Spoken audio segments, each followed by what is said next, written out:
నమస్తే, welcome to genius peoples వాయిస్కి స్వాగతం. నేను మీ శైలజ. ఇక పార్లమెంట్ ఎలక్షన్ల నేపథ్యంలో భువనగిరి పార్లమెంటు కాన్స్టిట్యున్సీ గురించి మాట్లాడడానికి మనతో ఉన్నారు బీజేపీ సీనియర్ నాయకులు మరియు అడ్వకేట్ మిట్టా వెంకటేష్ గౌడ్ గారు. Hello sir. చెప్పండి సార్, అసలు భువనగిరిలో బీజేపీ ప్రస్థానం ఎలా ఉందంటారు? భువనగిరిలో వాస్తవానికి అంతకన్నా ముందు జరిగినటువంటి ఎలక్షన్లలో అంటే లాస్ట్ ఇయర్ 2019లో బూర నర్సేగౌడ్ గారు కేవలం 5,000 చేంజ్ ఓట్లతోటి ఓడిపోవడం జరిగింది. ఓకే. సో మరి ఆ 5,000 ఓట్లతోటి గెలిచినటువంటి కోమటిరెడ్డి వెంకటరెడ్డి తర్వాత పరిణామంలో తను 5 years ఉన్నప్పుడు చేసిందేమీ లేదు. సో ఈ సందర్భంలో మరి తను చేసినటువంటి అభివృద్ధే ఉన్నది. సో మళ్ళీ వచ్చిందేమీ లేదు. నెక్స్ట్ ఇంకోటి ఏంటంటే ఇప్పుడున్నటువంటి కాంగ్రెస్ అభ్యర్థి చామల కిరణ్ కుమార్ రెడ్డి ఎవరికీ తెలియదు. అట్ ద సేమ్ టైం టీఆర్ఎస్లో ఉన్నటువంటి క్యామ మల్లేష్ గారు కూడా 7 నియోజకవర్గాలు ఉన్నాయి భువనగిరి పార్లమెంట్లో. 7వ నియోజకవర్గం ఇబ్రహీంపట్నం సంబంధించింది.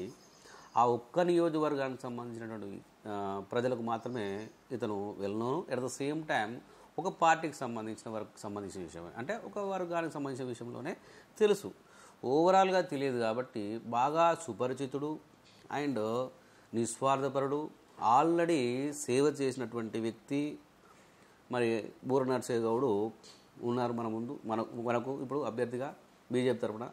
సో కాబట్టి బీజేపీ గాలి అట్ ద సేమ్ టైం బూర నర్సేగౌడ్ గారి యొక్క మంచి సేవలు ఇవన్నీ మనకు కలిసి వస్తాయి భువనగిరిలో.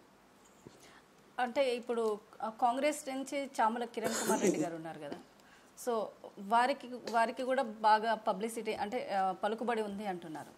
సో ఆయనను కాదని బూర నర్సయ్య గారు రాణిస్తారంటారా బీజేపీ నుంచి?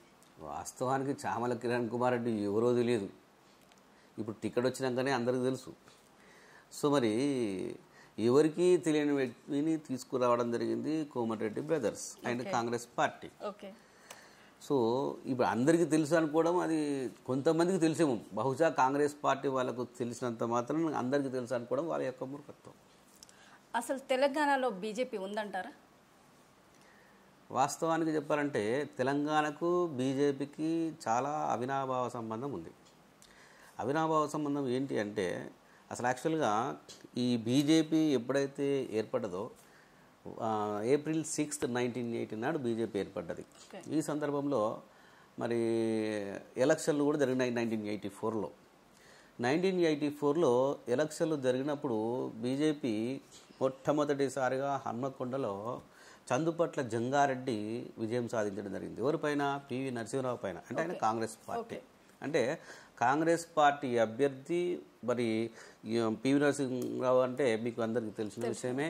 అట్లాంటి వ్యక్తిని కూడా 1984 ఎలక్షన్లో బీజేపీ తరపున పోటీ చేసి బీజేపీ క్యాండిడేట్ గెలవడం జరిగింది. అంటే తెలంగాణకు బీజేపీ పుట్టినప్పటి నుంచి మొదలు పెడితే, మొట్టమొదటి ఎలక్షన్ నుంచి మొదలు పెడితే ఇప్పటి వరకు కూడా తెలంగాణకు చాలా అవినాభావ సంబంధం ఉంది. ఆ టైంలో 1984లో దేశం మొత్తంలో కేవలం 2 ఎంపీ సీట్లు మాత్రమే గెలవడం జరిగింది.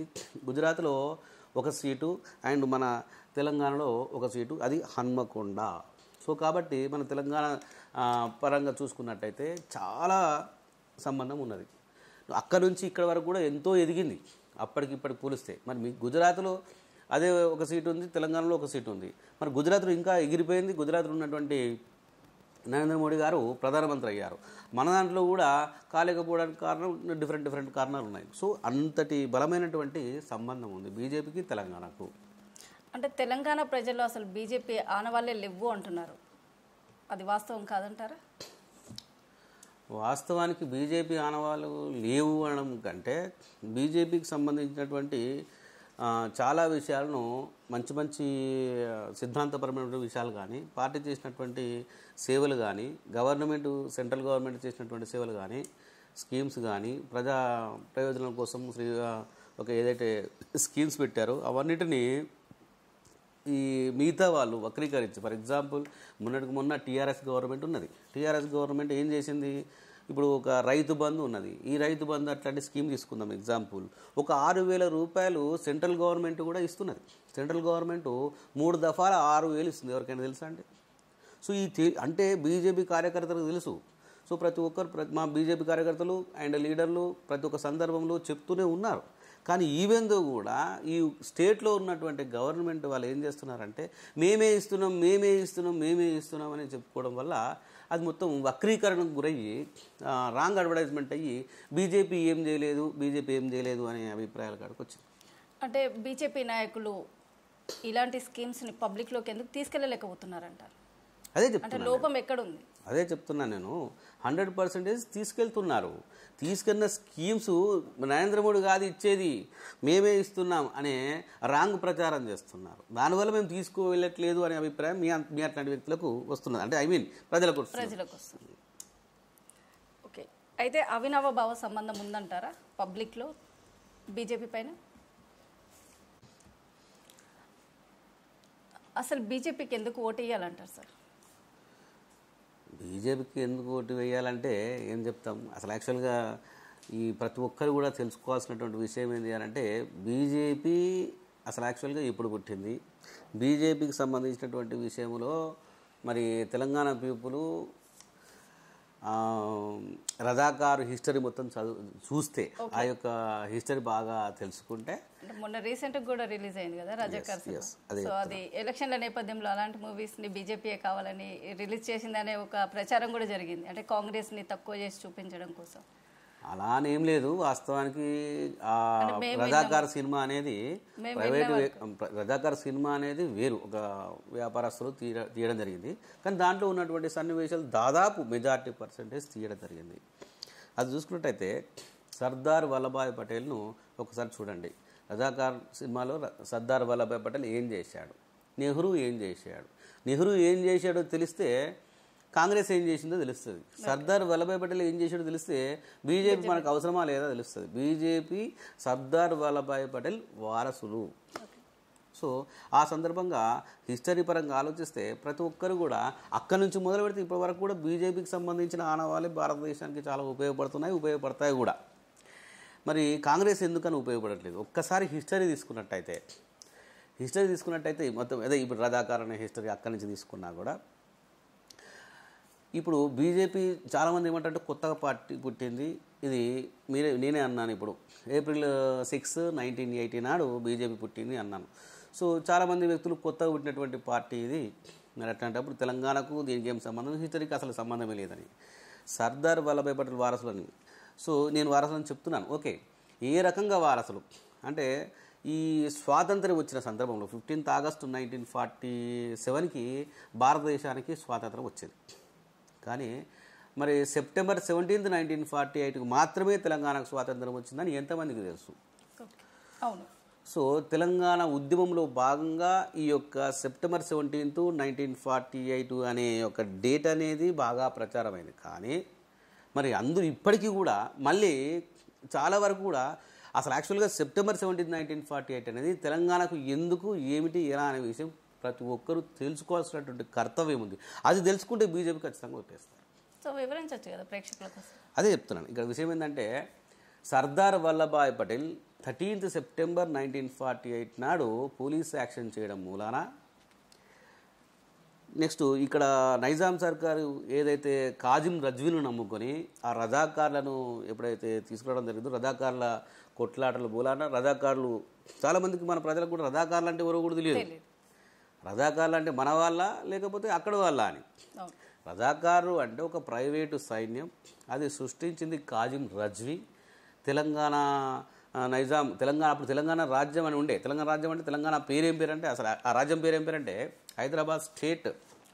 ఈ హైదరాబాద్ స్టేట్లో 5 జిల్లాలు మహారాష్ట్ర జిల్లాలు ఉండేటివి అండ్ 3 జిల్లాలు కర్ణాటకలో ఉన్నటువంటి ఇప్పుడున్నటువంటి జిల్లాలు 3 జిల్లాలు ఉన్నాయి.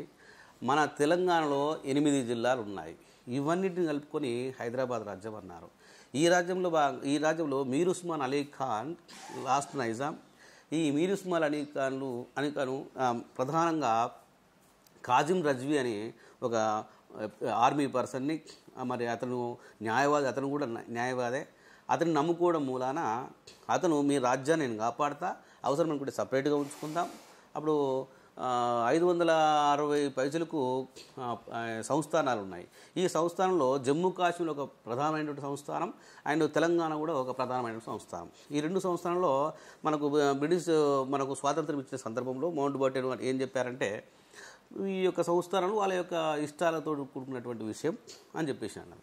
ఈ ప్రధానంగా మన తెలంగాణ హైదరాబాద్ స్టేట్ కానీ జమ్మూ కాశ్మీర్ కానీ వాళ్ళ ఇష్టం అని చెప్పింది. పాకిస్తాన్లో కలవచ్చు, లేకపోతే భారతదేశంలో కలవచ్చు, లేకపోతే ఇండివిజువల్గా వాళ్ళు సపరేట్గా కూడా ఉండొచ్చు అని చెప్పింది.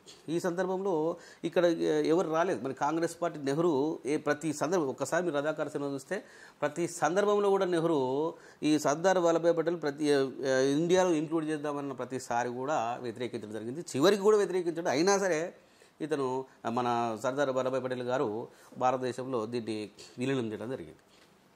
ఓకే, ఇప్పుడు సో కాబట్టి మరి ఆ ప్రకారంగా ఆలోచిస్తే సర్దార్ వల్లభాయ్ పటేల్ వారసులు బీజేపీ కాబట్టి బీజేపీకి తెలంగాణకు సంబంధం ఉన్నది. అట్లా చూసినట్లయితే కనుక ఇప్పుడు మొదటి నుంచి కాంగ్రెస్ పార్టీ ఉంది, బట్ బీజేపీ మొదటి నుంచి లేదు కదా సార్, కొత్తగా వచ్చిన పార్టీ.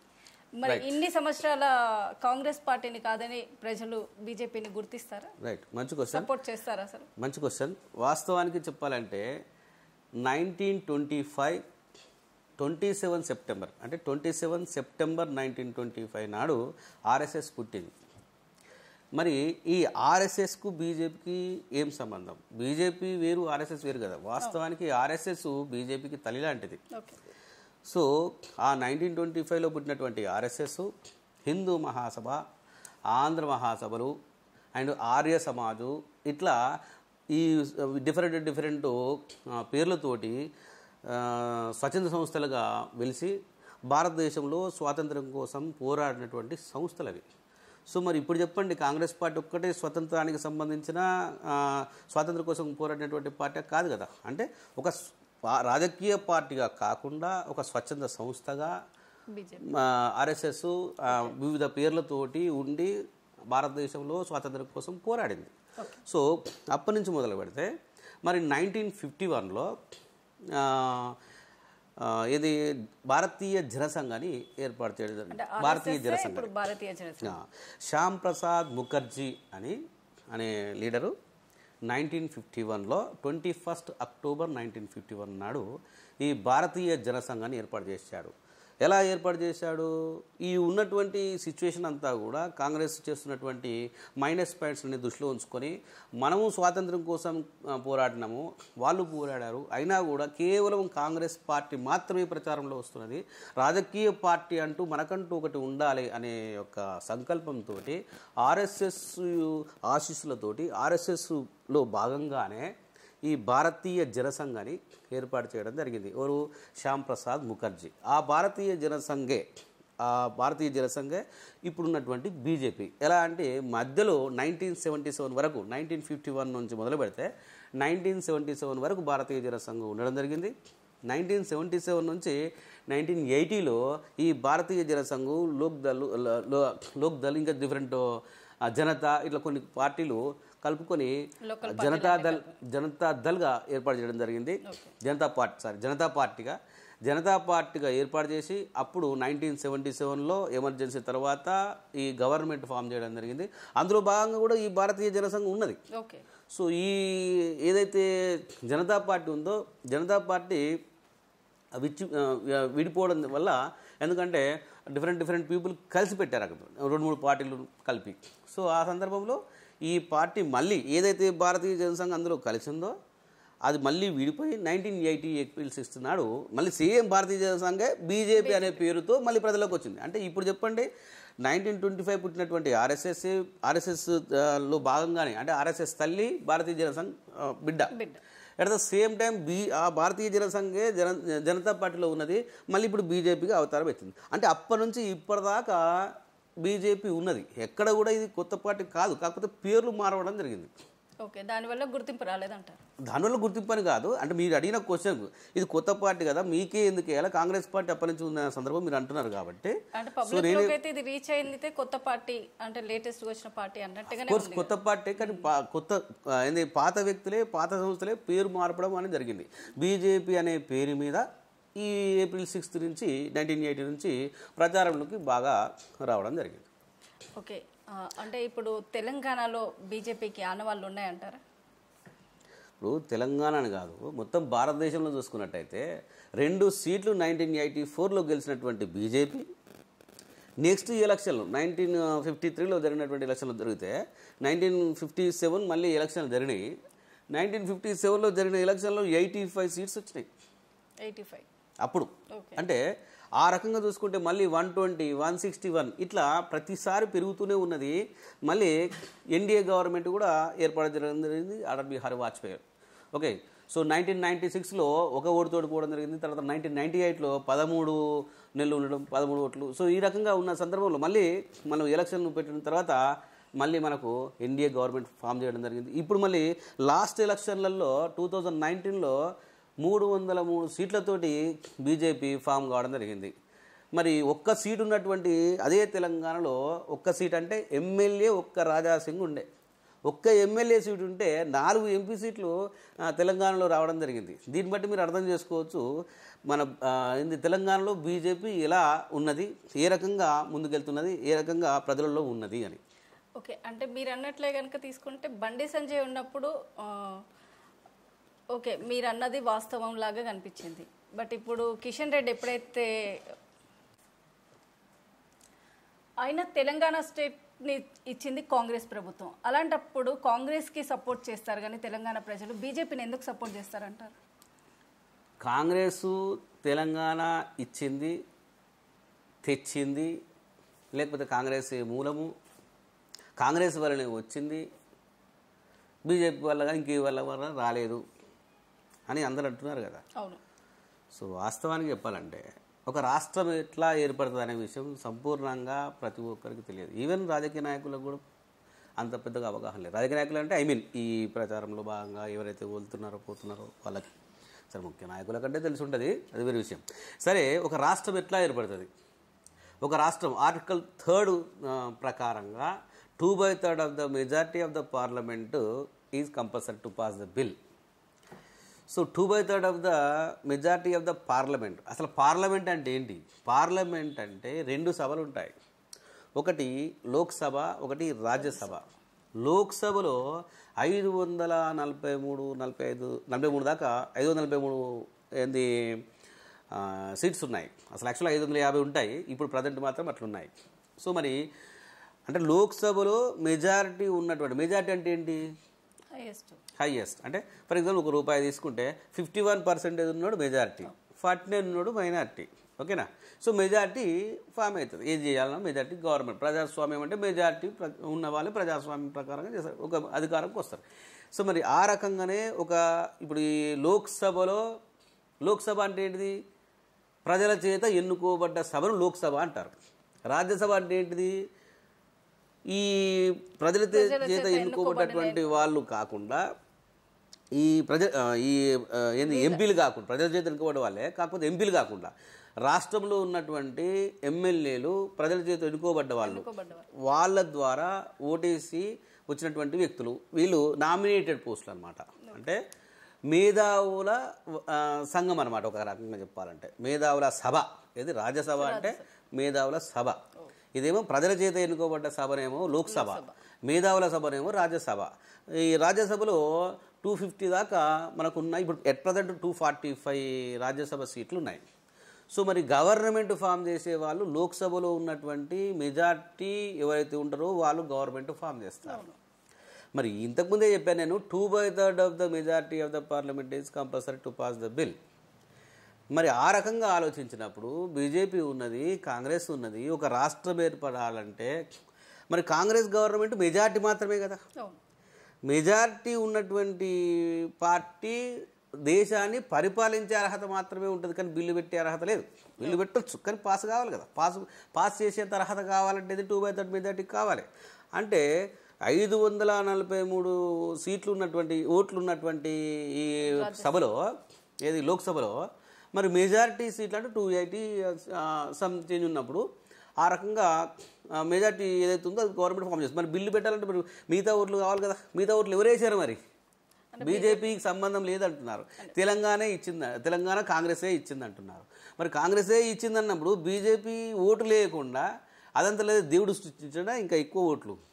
అంటే ఇప్పుడు మీరు బీజేపీ కూడా సపోర్ట్ చేసింది తెలంగాణ ఇవ్వడానికి. ఎస్, బీజేపీ సపోర్ట్ లేకుండా అక్కడ బిల్లు ఏర్పడలేదు, తెలంగాణ రాష్ట్రం ఏర్పడలేదు. ప్రతి ఒక్కరు తెలుసుకోవాల్సినటువంటి విషయం.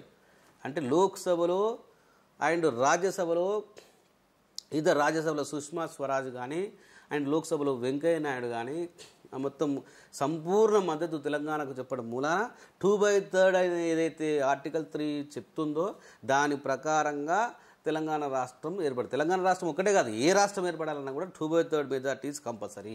సో ఈ రకంగా కాంగ్రెస్ బీజేపీ కలిస్తేనే ఒక రాష్ట్రం ఏర్పడుతుంది. బిల్లు పెట్టింది కాంగ్రెస్ పార్టీ, కానీ ఆమోదించడానికి బీజేపీ కాంగ్రెస్ ఇంకా అనుకూలంగా ఉన్నటువంటి అదర్ పార్టీ పీపుల్ కూడా ఓటు వేయడం వల్లనే బిల్లు పాస్ అవ్వడం జరిగింది. బిల్లు పాస్ అవ్వడం ఒకటే సభలో కాదు, 2 సభలు పాస్ అవ్వడం జరిగింది. 2 సభలు పాస్ అవ్వడం వల్ల తెలంగాణ రాష్ట్రం ఏర్పడ్డది.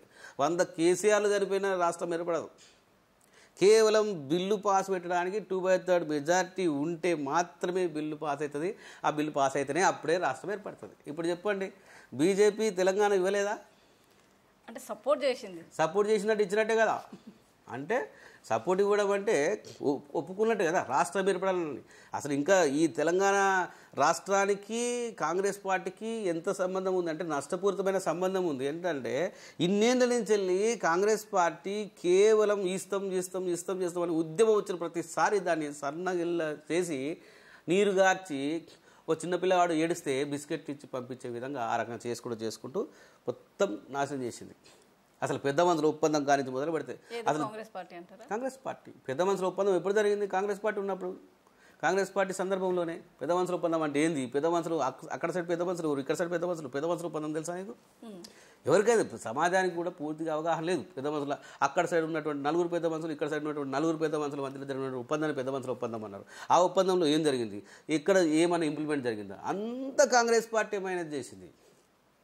అక్కడ ఆ పాయింట్స్ అని ఒక్కసారి చదివితే కనుక అందరూ ఆశ్చర్యపోతారు. ఇంత నష్టం జరిగిందా? అందుగురించి తెలంగాణ ఉద్యమం వచ్చిందా? ఇంత నష్టం జరగడానికి కారణం ఎవరు మరి? అక్కడ బీజేపీ కనుక అధికారంలో ఉందా అప్పుడు రాష్ట్రంలో, ఆంధ్ర రాష్ట్రంలో కానీ ఇక్కడ రాష్ట్రంలో, ఈ భారతదేశంలో కానీ ఎవరున్నారు అక్కడ?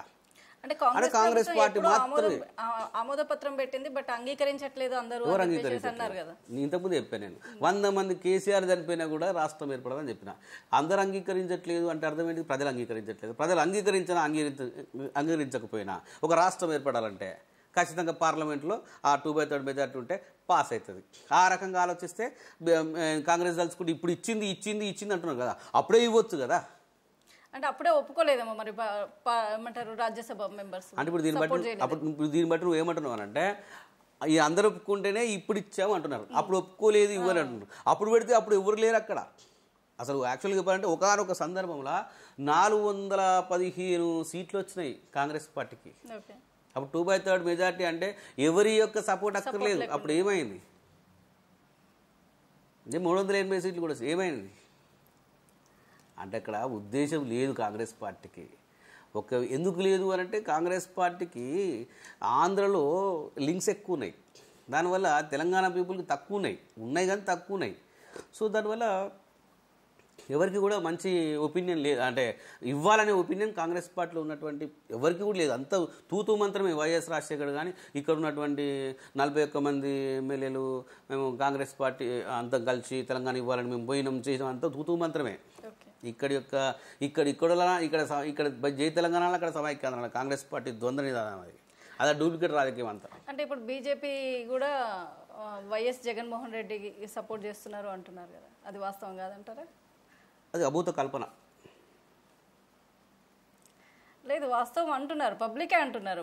నేను చెప్పుడు కాదు, మీరు చెప్పుడు కాదు, పబ్లికే. అదే చెప్తున్నాను కదా, పబ్లిక్ ప్రచారం చేయడానికి ఎంతసేపు 10 మంది కలిసి 10 రకాలుగా ప్రచారం చేసుకుంటూ పోతే అది ప్రచారం అవుతున్నది. ప్రచారం చేసినంత మాత్రం నిజం కాదు కదా. నిజం ఎప్పుడు కూడా నిర్భయంగా మెల్లగా వస్తూనే ఉంటుంది. అంటే మీరు ఇప్పుడు అన్నారు కదా, ఇప్పుడు నేను చెప్పాను నేను తెలంగాణకు సంబంధించిన కాంగ్రెస్ ఇవ్వాలనుకుంటే ఎప్పుడో ఇస్తుండే, కావాలనే మభ్య పెట్టింది అని. ఎస్, అంతే 100%. అంటే ఇప్పుడు కాంగ్రెస్ పార్టీకి ఆంధ్ర నుంచి సపోర్ట్ ఎక్కువ ఉన్నప్పుడు ఇప్పుడు బీజేపీకి కూడా ఆంధ్ర నుంచే సపోర్ట్ ఎక్కువ ఉంది అంటున్నారు. సో ఇది సంబంధం కాదంటారు? దీనికి దానికి సంబంధం లేదు. కాంగ్రెస్ పార్టీకి సంబంధించిన విషయంలో నేను క్లియర్గా ఎవిడెన్స్తో సహా చూపిస్తున్నాను. ఎంతో మెజార్టీ 2/3 మెజార్టీ ఉన్న సందర్భంలో కూడా కాంగ్రెస్ ఇవ్వలేదు అంటున్నాను. ఇక్కడ ఏదైనా మీద ఎవిడెన్స్ చూపించండి, దాని ప్రకారం మాట్లాడదాం. Okay okay sir. దేశవ్యాప్తంగా తీసుకున్నట్లయితే కనుక కాంగ్రెస్ అడ్మినిస్ట్రేషన్ చాలా బాగుందంటున్నారు. సో ఇంతకు ముందు కాంగ్రెస్ పరిపాలనలో కానీ ఇప్పుడున్నటువంటి రేవంత్ పరిపాలనలో కానీ అడ్మినిస్ట్రేషన్ చాలా బాగుందంటున్నారు. సో దీనిపైన మీ అభిప్రాయం చెప్పండి. ఇప్పుడు ఒక ఎగ్జాంపుల్ రేవంత్ రెడ్డిని తీసుకుందాం. రేవంత్ రెడ్డి ఇంతకుముందు ఉన్నటువంటి ఏదైతే కేసీఆర్ గవర్నమెంట్ అడ్మినిస్ట్రేషన్ చేసిందో అందులో భాగంగా అన్ని నష్టాలతో చేసింది. నష్టం బాగా ఎక్కువ చేశారు. సో రాష్ట్రాన్ని దివాలా తీశారు అనే ఒక ఆరోపణ ఉన్నది. ఈ సందర్భంలో మరి నేను అదే చెప్తున్నాను, మరి పరిపాలన బాగుంది అంటే ఇన్కమ్ సోర్సెస్ ఎక్కువ యూటిలైజ్ చేసుకోవాలి, ఇన్కమ్ సోర్సెస్ ఎక్కువ రేజ్ చేయాలి. స్కీమ్స్ పెట్టినప్పుడు స్కీమ్స్ తగ్గట్టుగా రేజ్ చేసుకోవాలి ఉండాలి. సో నష్టమున్న రాష్ట్రాన్ని ఆన్ ది స్పాట్గా నష్టమున్న రాష్ట్రం విధంగా ఇప్పుడు నష్టమున్న రాష్ట్రం అని చెప్పుకుంటూనే ఫ్రీ బస్ అని పెట్టారు. ఆటోల వాళ్ళకు కొట్లాడ పెట్టారు, ఆడపిల్లలకు కొట్లాడ పెట్టారు. ఒక ఆమె హన్మకొండలో చీర కొన్నది, హైదరాబాద్లో జాకెట్ కొట్టడానికి వచ్చింది. అంటే మరి ఆ సందర్భంలో కిక్కిరిసిపోయిన సందర్భం అయిపోయింది ఇక్కడ. మరి ఈ రకంగా అసలు ఎవరు అడగలేదు ఆ సందర్భం, ఆ యొక్క ఫ్రీ ఇవ్వాలని చెప్పేసి. మరి ఇవ్వడం వల్ల ఎంత నష్టం జరుగుతున్నది? ఈ నష్టమున్న రాష్ట్రాన్ని నష్టమున్న రాష్ట్రంగా ఎట్లా తీసుకుపోతారు? ఇది నిజంగా అడ్మినిస్ట్రేషన్ కరెక్ట్ ఉన్న పాయింటా? ఆటో వాళ్ళ పరిస్థితి ఏంటి? సో ఫ్రీ బస్ ఎవరు చెప్పలే కదా, ఎవరు అడగలే కదా, ఎవరు కోరలే కదా, ఎవరు డిమాండ్ చేయలే కదా. సో వీళ్ళే కేవలం ఓటు రాజకీయం కోసానికి ఇది ఇవ్వడం మూలాన రాష్ట్రం చాలా ఇంకా దివాలా తీసింది. ఈ 5 ఏళ్ళు ఈ కాంగ్రెస్ గవర్నమెంట్ ఉండదో తర్వాత కాలమే నిర్ణయిస్తుంది. అంటే ఇప్పుడు ఫ్రీ బస్సే తీసుకున్నట్లయితే కనుక టెంపుల్స్ ఆదాయం పెరిగింది అంటున్నారు. అంటే ఫ్రీ బస్సుల వల్ల చాలామంది దేవస్థానాలకు వెళ్ళడము, తీర్థయాత్రలకు వెళ్ళడం అలాంటివి జరుగుతున్నాయి. సో దానివల్ల టెంపుల్స్ ఆదాయం పెరగడం వల్ల కూడా టెంపుల్స్ నుంచి రాష్ట్రానికే కదా వస్తుంది. అక్కడ ₹2 ఇస్తే ఇక్కడ ₹10 ఖర్చు అవుతుంది. ఆ రకంగా ఉన్నది మొత్తం టోటల్ సిస్టమ్ అంతా. ఒకసారి అతను చేసినటువంటి అప్పులు ఒక్కసారి క్లియర్గా తెలుసుకుంటే మీకు మొత్తం టోటల్గా తెలుస్తుంది. కేసీఆర్ 1 ఇయర్లో చేసే అప్పు ఈయన 3 నెలల్లో చేసి. ఓకే, అడ్మినిస్ట్రేషన్ అట్టుకున్నది. సో కాంగ్రెస్ అడ్మినిస్ట్రేషన్ బాగాలేదంటారు. అంతే కదా, మీకు క్లియర్గా ఏర్పడుతుంది కదా.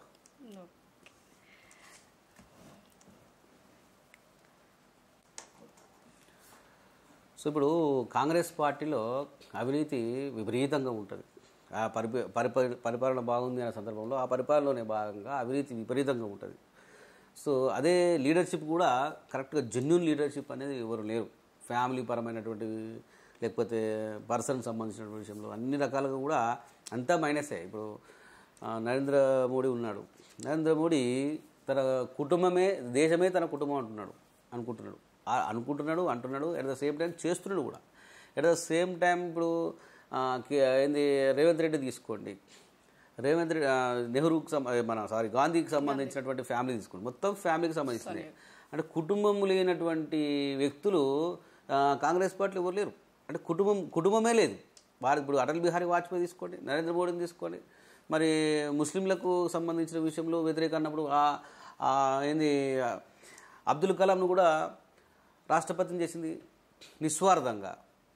మళ్ళీ ఉత్తరప్రదేశ్లో యోగిని తీసుకోండి, నిస్వార్థంగా. అంటే నిస్వార్థపరులు భారతీయ జనతా పార్టీలో మెయిన్ లీడర్లు ఉన్నారు. సో ఆ సెల్ఫిష్నెస్ అనేది ఏమీ లేకపోవడం అనేది చాలా ప్రధానమైన అంశం. అవినీతి అందుగురించే ఎక్కడ లేదు. హర్షద్ మెహతా లాంటి, ఇంకా టెలికాం కుంభకోణం లాంటి ఇట్లాంటి కుంభకోణాలు ఇక్కడ ఏం జరగలేదు. ఎందుకు జరగలేదంటే సెల్ఫిష్నెస్ అనేది లేనటువంటి వ్యక్తులు లీడర్షిప్ ఉండడం మూలాన ఇదంతా సాధ్యమైంది బీజేపీలో. అంటే బీజేపీ నినాదం యాంటీ ముస్లిజం అంటారు కదా. సో యాంటీ ముస్లిం అంటే వాస్తవానికి భారతదేశంలో కాంగ్రెస్ పార్టీ పూర్తిగా దీన్ని కరెక్ట్గా పట్టించుకోలేదు. ఎన్నో దేశాలలో కూడా ఎగ్జాంపుల్ తలాక్ తీసుకోండి. ఎన్నో దేశాల్లో కూడా ఈ తలాక్ అనేది కూడా నిషేధించడం జరిగింది. మన భారతదేశంలో ఎందుకని నిషేధించలేదు అంటే మహిళలు అన్నప్పుడు భారతదేశంలో ఉన్నటువంటి ప్రతి ఒక్క మహిళ అంతా సమానంగా ఉండాలి. హిందువా, ముస్లిమా, క్రైస్తవ సంబంధం లేదు. ఏ మహిళకైనా ఒకటే స్వేచ్ఛ ఉండాలి, ఒకటే న్యాయం ఉండాలి. సో మరి వాళ్లకు ఒక న్యాయం ఉన్నది, మరి హిందువులకు ఒక న్యాయం ఉన్నది. హిందువులకు తలాక్ అనే సిద్ధాంతం ఏం లేదు కదా. అంటే ఇక్కడ మంచిగా న్యాయం జరుగుతున్నది. అట్ ద సేమ్ టైం ముస్లింల వాళ్ళకి మరి తలాక్ తలాక్ అనగానే మరి ఎందుకని విడాకులు జరుగుతాయి? మరి ఆ రకంగా మరి ఇంకా ఎంతోమందికి అన్యాయం ఎంతోమంది ఆడపిల్లలు కూడా అన్యాయం జరుగుతుంది. తలాక్ అంటారు, మళ్ళీ వాళ్ళ పెళ్లి కావాలి. మరి ఆడపిల్ల ఎవరైనా కూడా ఆడపిల్లని అన్యాయం జరుగుతున్నది. అన్యాయం మరి అది దాన్ని ఎదిరించడానికి అక్కడ చట్టాలు లేకపోవడం జరిగింది. ఇన్నేళ్ళ చరిత్రలో కూడా మొట్టమొదటిసారిగా బీజేపీ తలాక్ తలాక్ తలాక్ని నిషేధించడం జరిగింది. దానివల్ల ఎంతోమంది మహిళలు ఇప్పటికీ కూడా బీజేపీకి సపోర్ట్ ఇస్తున్నారు. నరేంద్ర మోడీ ఏమన్నాడు? ముస్లిం మహిళలైనా మేరా బహెన్ మేరా మా అని అన్నారు. అంటే ఎవరైనా ముస్లిం మహిళలైనా హిందూ మహిళలైనా మహిళలందరికీ సమానమైన హక్కు ఉండాలి, సమానమైన న్యాయం ఉండాలి, సమానమైన చదువు ఉండాలి, సమానమైన స్వేచ్ఛ ఉండాలి. ఈ సందర్భంలో భాగంగా ఆ ముస్లింలకు వ్యతిరేకంగా అనుకున్నప్పుడు మరి ముస్లింలలో ఉన్నటువంటి మహిళలకు కూడా న్యాయం చేయాలని పోరాడుతున్నాడు కదా.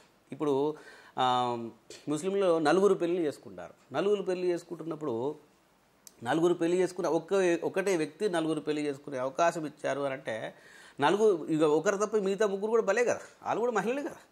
సో మరి ఇట్లాంటి అన్యాయం జరుగుతున్నప్పుడు ఇన్నేళ్ల చరిత్రలో కూడా ఆ అన్యాయం ఎదిరించడానికి దానికి వ్యతిరేకంగా దాన్ని రూపుమాపడానికి సరి అయినటువంటి చట్టం లేకపోవడం జరిగింది. అదే ఇప్పుడు మనం యూసీసీ తీసుకురావడం జరుగుతుంది. అందరికీ సమానమైనటువంటి కోడ్ ఉండాలని చెప్పేసి so civil code, unique civil code తీసుకురావడం జరుగుతుంది. ఇది బీజేపీ వస్తే ఆ యూసీసీ వస్తుంది. అప్పుడు అందరికీ ఏ మతమైనా సరే చట్టం అందరికీ సమానమే, ఒకటే పెళ్ళి అండ్ విడాకులు తీసుకోవచ్చు. చట్ట ప్రకారంగా పెళ్ళే, ఎట్ ద సేమ్ టైం న్యాయం న్యాయమే. ఓకే, అంటే హిందూస్లలో ఒక్కరు ఇద్దరు ముగ్గురిని చేసుకున్న సందర్భాలు లేవంటారా? అంటే అది చేసుకుంటున్నారు, చట్టానికి వ్యతిరేకం. అది చేసుకుంటే చట్టం తలపని తాను చేసుకుంటూ పోతుంది. అదే అంటే ముస్లిం చేసుకుంటే తప్పు అన్నప్పుడు హిందూస్ కూడా చేసుకుంటారు కదా. అక్కడ చట్టం ఉంది అంటున్నాను, ఇక్కడ చట్ట వ్యతిరేకం అంటున్నాను. చేసుకున్న వాళ్ళు చట్ట వ్యతిరేకం, చట్టం తలపాలని తాను చూసుకుంటుంది. ఇక నలుగురు చూసుకుంటే చట్టం తలపాలని తాను చూసుకుంటలేదు కదా, అలౌడ్ చేస్తుంది కదా, అనుమతిస్తుంది కదా. చట్టం గురించి మాట్లాడుతున్నాను, న్యాయం గురించి మాట్లాడుతున్నాను. అన్యాయంగా చాలా మంది చేస్తున్నారు. వాళ్ళ పరిస్థితి అంటే అన్యాయానికి సంబంధించింది ఎవరెవరు చేస్తున్నారు, పోలీస్ స్టేషన్ ఉన్నాయి, కోర్టులు ఉన్నాయి, వాళ్ళ చట్టం వాళ్ళకు ఉన్నాయి. ఓకే ఓకే ఇంకొకటి తీసుకుంటే కనుక ఇప్పుడు బీజేపీ కొత్త నినాదం వినిపిస్తుంది. అంటే అదర్ పార్టీస్ చేస్తున్న ప్రచారం ఏంటంటే మొత్తం రాజ్యాంగాన్నే మార్చాలి అనుకుంటుంది బీజేపీ అని చెప్పేసి. సో అది ఎంతవరకు నిజమంటారు? సో అదే చెప్తున్నాను. ఇప్పుడు ఇంతకుముందు ఇప్పుడు నరేంద్ర మోడీ ఎన్నో చట్టాలు తీసుకొచ్చాడు. 370 ఆర్టికల్ ఉంది. 370 ఆర్టికల్ కాంగ్రెస్ పార్టీ అనవసరంగా పెట్టింది. మరి దాన్ని ఏదో తాత్కాలికంగా పెట్టినటువంటి 370 ఆర్టికల్ తీసేయలేదు. మరి దాన్ని దృష్టిలో ఉంచుకొని ఇప్పుడు 370 ఆర్టికల్ తీసేసింది. So at the same time ఇప్పుడు ఈ యూసీసీ అన్నాను, యూసీసీకి సంబంధించి కూడా ఏర్పాటు చేశారు. సిఏఏ వచ్చింది. అంటే సో సిఏఏ కానీ యూసీసీ కానీ ఏవైతే చాలా ఉపయోగపడేటివి ఉన్నాయో ఇన్ని రోజులు ఎగ్జాంపుల్ చెప్తున్నాను. వేరే దేశాల్లో ఉన్నటువంటి మన భారతీయులు ఎంతో చాలా దుర్భరమైనటువంటి పరిస్థితి బ్రతుకుతున్నారు. వాళ్ళు ఆ దేశాల నుంచి వెళ్ళి శరణార్థులు లెక్క మన దేశంకి వచ్చారు. మరి వాళ్ళ గురించి ఇన్ని రోజుల నుంచి పట్టించుకున్న వాళ్ళు ఎవరు లేరు. సో నరేంద్ర మోడీ పట్టించుకున్నాడు, చేశాడు. సో వాళ్ళకు కూడా ఒక పరసత్వం ఇచ్చాడు, మన వాళ్ళకు సంబంధించిన విషయంలో మాత్రమే. అంటే అలా అని కాదు సార్, ఇప్పుడు వెనుకబడ్డ కులాలనే తీసుకోండి, వాళ్ళకి రిజర్వేషన్లు అవసరమా? రిజర్వేషన్లు కూడా తీస్తారు అని చాలా రాంగ్ ప్రచారం జరుగుతుంది. అది కరెక్ట్ కాదంటారా? చాలా రాంగ్ ప్రచారం జరుగుతుంది. రిజర్వేషన్లు తీసేస్తున్నారు బీజేపీ. కాన్సిస్టెన్సీని మనము మార్చడం అంటూ ఏమీ ఉండదు. మనకు అనుకూలంగా ఎవరెవరైతే ఇంకా చాలా అన్యాయాలు జరుగుతున్నాయో వాళ్లకు న్యాయం చేయడానికి ఒక చట్టంలో భాగంగా చట్టం తీసుకురావడం జరుగుతుంది తప్ప అంబేద్కర్ రాసినటువంటి రాజ్యాంగం చాలా బ్రహ్మాండంగా ఉన్నది, బాగున్నది. దానిలో కొన్ని చేర్పు మార్పులు ప్రజలకు అనుగుణంగా చేర్చుకోవచ్చు అని చెప్పేసి అంబేద్కర్ గారు మనకు అక్కడ ఒక అవకాశం ఇచ్చారు. దాని ప్రకారంగా మనం చేర్పు మార్పులు చేసుకుంటాం అంతే తప్ప రాజ్యాంగాన్ని మార్చే అవకాశం లేదు. రిజర్వేషన్లు కూడా తీరు రిజర్వేషన్ రాంగ్, అదే చెప్తాను, రాంగ్ ప్రచారం జరుగుతుంది. రిజర్వేషన్ ఎందుకు తీస్తారు? బీసీ ఎస్సీ ఎస్టీకి ఏ రకంగా రిజర్వేషన్లు ఉన్నాయో ఆ రకంగా రిజర్వేషన్ దాదాపు ఉంటాయి. దాంతోపాటు ఎకనామికల్ బ్యాక్గ్రౌండ్ రిజర్వేషన్, కులంతోటి సంబంధం లేకుండా మతంతోటి సంబంధం లేకుండా ఎకనామికల్ బ్యాక్గ్రౌండ్ రిజర్వేషన్ తీసుకొస్తానని చెప్పారు. ముస్లింలకు సంబంధించినటువంటి రిజర్వేషన్లు సపరేట్గా ఉండాలి అని చెప్తున్నారు.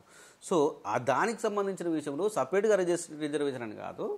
సో దానికంటూ ఒక శాస్త్రీయబద్ధంగా రిజర్వేషన్ ఉండాలని చెప్పేసి బీజేపీ కోరుకుంటుంది. ఓకే,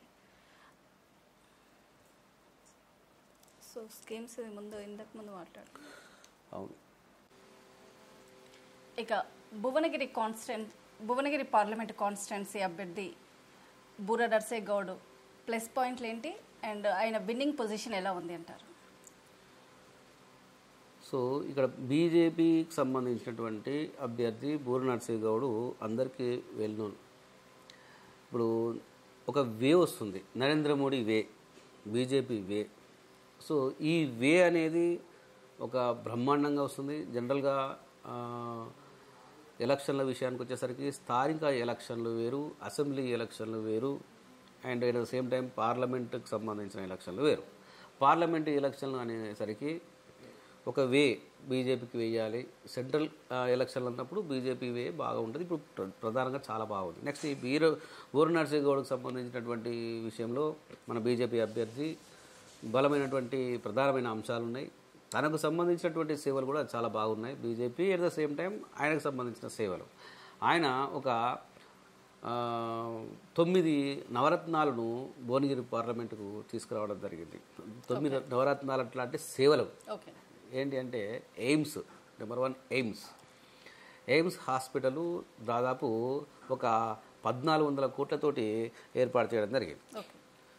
సో 1400 కోట్ల విలువైనటువంటి ఎయిమ్స్ను తీసుకురావడం అంటే ఆయన ఏంది సెంట్రల్ గవర్నమెంట్ అంటే టీఆర్ఎస్ ఎంపీ ఉన్నా కూడా సెంట్రల్ గవర్నమెంట్ నుంచి అతనికి ఉన్నటువంటి రిలేషన్షిప్లో అతని యొక్క మాట బంధంతో కష్టపడి నానా రకాలుగా తిప్పలబడి అది తీసుకురావడం జరిగింది. నెంబర్ 2 కేంద్రీయ విద్యాలయం కూడా భువనగిరిలో ఒకటి తీసుకురావడం జరిగింది. నెక్స్ట్ ఇతను జాతీయ రోడ్లు కూడా దాదాపు ఒక 7,000 కోట్లకు సంబంధించిన జాతీయ రోడ్లు కూడా 524 కిలోమీటర్లకు సంబంధించింది భువనగిరి పార్లమెంట్లో అది కూడా ఒకటి తీసుకురావడం జరిగింది. 4వది వచ్చేసి ఎంఎంటీఎస్, గట్కేసార్ నుంచి యాదాద్రికి సంబంధించిన ఎంఎంటీఎస్ కూడా దాదాపు 400 కోట్ల విలువైనటువంటిది కూడా తీసుకురావడం జరిగింది ఆయన ఉన్నటువంటి 5 ఏళ్ల పరిపాలనలో మాత్రమే. Next at the same time పాస్పోర్ట్కి సంబంధించింది కూడా ఏది భువనగిరిలో కూడా పాస్పోర్ట్ కేంద్రాన్ని కూడా ఏర్పాటు చేయడం జరిగింది. నెక్స్ట్ కుల వృత్తులకు సంబంధించింది కూడా పోయింది సార్. పాయింట్స్ వైజ్గా రావాలి. నెంబర్ 1 నేను 9 అని చెప్పినా కదా, 9 పాయింట్స్ అని రావాలి.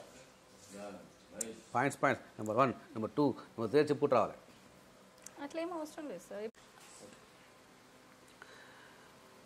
BJP Narendra Modi at the same time బూర నరసింహ గౌడ్ ఇద్దరికి సంబంధించిన అంటే బీజేపీ పరంగా కూడా ఒక వేవ్ ఉన్నది. స్థానిక ఎలక్షన్లు వేరు, అసెంబ్లీ ఎలక్షన్లు వేరు, పార్లమెంట్ ఎలక్షన్లు వేరు, ఒక వేవ్ వస్తున్నది. ఎప్పుడైనా సరే ఇంతకుముందు తీసుకున్నా కూడా రాజాసింగ్ ఒక్కరే ఎమ్మెల్యే గెలిచినా కూడా 4 ఎంపీ సీట్లు గెలిచారు మన దాంట్లో. అట్లా ఒక పార్లమెంట్ ఎలక్షన్ అనేసరికి బీజేపీకి వేయాలని ప్రతి ఒక్క ఓటరు అనుకునే అవకాశాలు ఉంటాయి. ఇప్పుడు ఇంకెక్కువ అనుకుంటున్నారు, ఆ వేవ్ వస్తున్నది. మోడీ కానీ, రాముడు కానీ, 370 ఆర్టికల్ కానీ, స్కీమ్స్ కానీ, బీజేపీ కానీ ఒక వే. ఇంకోటి ఏంటంటే బూర నరసింహ గౌడ్ సంబంధించిన విషయంలో బూర నరసింహ గౌడ్ దాదాపు 9 నవరత్నాలను ఈ భువనగిరి పార్లమెంటుకు తీసుకొచ్చాడు. అవి ఏంటి అంటే ఒకటి ఎయిమ్స్, దాదాపు ఎయిమ్స్ 1400 కోట్ల విలువైనటువంటి ఎయిమ్స్ను అతను టీఆర్ఎస్ ఎంపీ ఉన్నా కూడా నరసన్న నరేంద్ర మోడీ నుంచి అండ్ నడ్డా అని కానీ అమిత్ షా కానీ అందరినీ ఒప్పించి సెంట్రల్ గవర్నమెంట్ బీజేపీ ఉన్నా కూడా వాళ్ళతోటి మంచి రిలేషన్షిప్ మెయింటైన్ చేసి తన యొక్క చాలా కష్టపడి మరి ఎయిమ్స్ ఇవన్నీ కూడా కేవలం నిమ్స్ నుంచి కన్వర్ట్ ఎయిమ్స్ తీసుకొచ్చింది. ఇంత పెద్ద యొక్క ఎయిమ్స్ హాస్పిటల్ని ఎన్నో సౌకర్యాలు ఇప్పుడు 2000 పేషెంట్లు అవుట్ పేషెంట్లను 2000 మందిని తీసుకునే అవకాశం, రేపు పొద్దున 10-15 వేల మంది కూడా వచ్చే అవకాశం, అన్ని ఫెసిలిటీస్ ఎవరు ఊహించే విధంగా ప్రైవేట్ హాస్పిటల్స్ కంటే చాలా గొప్పగా ఆ హాస్పిటల్ ఏర్పాటు జరుగుతుంది. నెక్స్ట్ 2వది వచ్చేసి కేంద్రీయ విద్యాలయం కూడా భువనగిరికి తీసుకురావడం జరిగింది. నెక్స్ట్ రోడ్ల విస్తరణకు వచ్చేసరికి రోడ్ల విస్తరణ దాదాపు 524 కిలోమీటర్ల విస్తరణ జరగడం, 7,000 కోట్ల విలువైన 7,000 రూపాయల కోట్లకు సంబంధించినటువంటి దాన్ని తీసుకురావడం జరిగింది. అంతేకాకుండా ఎంఎంటీఎస్ గట్కేసార్ నుంచి యాదాద్రి దాకా ఎంఎంటీఎస్ తీసుకురావడం జరిగింది. నెక్స్ట్ కుల వృత్తులకు సంబంధించిన విషయంలో బెంబర్తి కానీ, మోత్కూరు కానీ, హ్యాండ్లూమ్స్ కానీ ఇవన్నిటికి సంబంధించిన వాళ్ళ కుల వృత్తులు, చేతి వృత్తులు బెంబర్తికి వెళ్తే ఇది హస్తకళకు సంబంధించిన చాలా ఉన్నాయి ఆ నైపుణ్యాలు. వాటికి సంబంధించింది కూడా దాదాపు ఒక 6 కోట్లకు సంబంధించింది ఒకటి ఇండస్ట్రీ లాంటి ఏర్పాటు చేసి ఎంతోమందికి దాదాపు ఒక సర్టన్ ఎంప్లాయీస్ చేసి వాళ్ళందరికీ కూడా వాళ్ళు ఏదైతే చేస్తున్నారో వాళ్ళందరికీ కూడా జీవనోపాధి ఏర్పాటు చేయడం జరిగింది. నెక్స్ట్ ధనుమల్కాపూర్ ఇండస్ట్రీ కూడా ఏర్పాటు చేయడం జరిగింది. నెక్స్ట్ పాస్పోర్ట్ కేంద్రం కూడా భువనగిరిలో ఏర్పాటు చేయడం జరిగింది. అండ్ కొంగర్ కెనాల్ అనే దానికి సంబంధించిన ల్యాండ్ ఏదైతే ఉందో దాదాపు ఒక 300 ఎకరాలను విముక్తి చేయడం జరిగింది. నెక్స్ట్ నర్సన్న సపరేట్గా నర్సన్న బీమా అని ఒకటి తీసుకురావడం జరిగింది. సో ఓన్గా అది కూడా చాలా ఇది తక్కువ అమౌంట్, అది ఇది ఎంతనో అర్థమవుతుంది. నర్సన్న బీమా 9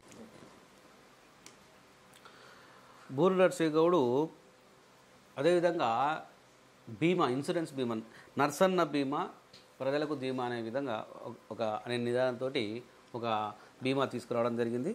ఆ బీమా 150 రూపాయలు కడితే సంవత్సరానికి 5 లక్షల వరకు ఇన్సూరెన్సు ప్రొవైడ్ చేసే అవకాశం ఉన్నది. సో ఈ రకంగా ఈ యొక్క 9 నవరత్నాలు అట్లాంటి సేవలు ప్రజలకు సేవ చేశాడు. సో ఆ రకంగా అభివృద్ధి పదంలోకి ముందుకు తీసుకెళ్ళాడు. మరి ఆ 5 ఏళ్ళప్పుడు తను చేసినటువంటి అభివృద్ధి మాత్రమే భువనగిరి పార్లమెంట్లో ఉన్నది తప్ప మరి తర్వాత ఉన్నటువంటి 5 ఏళ్ల పరిపాలనలో ఎవరైతే ఉన్నారో వాళ్ళు ఏమీ చేయలేదు. 5,000 ఓట్లతో మాత్రమే గెలిచారు. అయినా కూడా ఏం చేయలేదు. ఇంతవరకు పట్టించుకున్న సందర్భాలు ఏం లేవు. సో ఇవన్నీ బూరు నరసింహగౌడ్ గెలవడానికి మంచి అవకాశాలు.